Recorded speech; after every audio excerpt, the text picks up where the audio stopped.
E aí, pessoal, tudo bem? Bom, então dando continuidade ao assunto funções orgânicas, nesse caso falando de funções orgânicas nitrogenadas. Nós já vimos no material que foi postado para vocês no SIGA, que as funções orgânicas nitrogenadas têm como principal característica justamente o átomo de nitrogênio interagindo com o átomo de carbono, tá certo? Então, funções orgânicas nitrogenadas, você tem o átomo de nitrogênio. Funções orgânicas oxigenadas, o átomo de oxigênio, formando assim as funções, tá certo? Então, falando das funções orgânicas nitrogenadas, vamos falar da amina primeiro, tá certo? Então, a amina tem como sua principal característica o odor do peixe, tá certo? O odor do peixe podre. Mas todas as aminas têm esse cheiro? Não, nem todas têm esse cheiro forte, tá? Elas têm o cheiro também onde você pode ter nos corantes, tá? Então é claro que o corante não vai ter o cheiro do peixe, né? Então, mas o que todas têm em comum? Todas têm em comum, a principal característica é justamente o derivado da amônia, tá? Então aqui o NH3, tá? O NH3, que ela vai ter essa característica, é justamente a amônia, tá? Onde a amônia, quando vai estar sendo substituído um dos átomos de hidrogênio, né, no caso 1, 2 ou os 3, aí você vai ter justamente as características da amina, que nesse caso, quando um átomo de hidrogênio é substituído, nós temos uma amina primária, tá certo?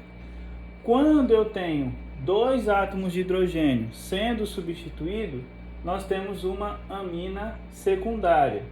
E quando nós temos os três átomos de hidrogênio da amônia sendo substituídos, nós temos uma amina terciária, tá certo? E com isso chegamos na nomenclatura das aminas. Como é que se dá justamente a nomenclatura? Na nomenclatura nós formamos os nomes dos grupos ligados. Quais são esses grupos ligados? É justamente o R que foi substituído. E esses grupos ligados é justamente os radicais, que nesse caso é metil, etil, propil, isopropil, pentil, assim sucessivamente, tá certo? Nesse caso, nós temos aqui esses dois exemplos, tá certo? Onde nós temos aqui, primeira característica que você pode observar, é que aqui nós temos uma amina primária, tá? Então, a primeira coisa que a gente pode estar observando nesse exemplo é uma amina primária, tá? Então, por que é primária? Porque apenas um átomo de hidrogênio está sendo substituído. E qual vai ser seu nome? Primeiro você tem que observar que radical é esse. Esse radical aqui, que é justamente do anel aromático, que é o benzeno, é justamente o fenil. Nesse caso, fenil mais amina. Então, fenilamina.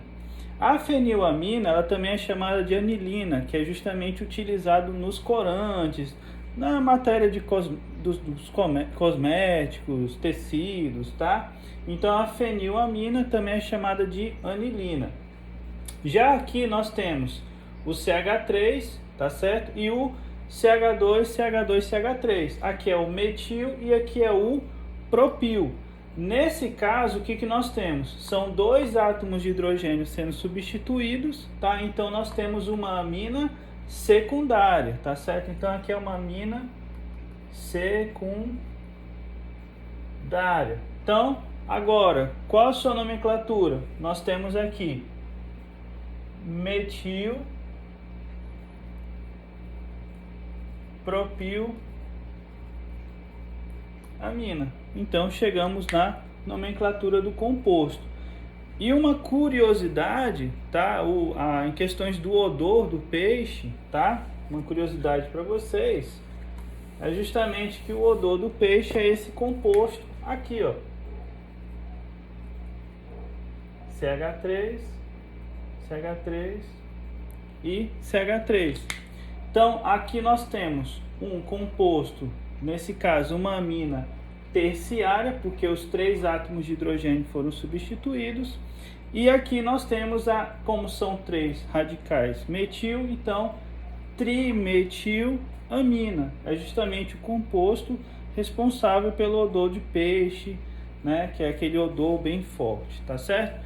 Então, depois vamos falar das funções, no caso, como estamos falando das funções orgânicas nitrogenadas, vamos falar da função amida, tá bom? Um forte abraço e qualquer coisa, vejam outros vídeos também sobre as funções orgânicas nitrogenadas, tá certo?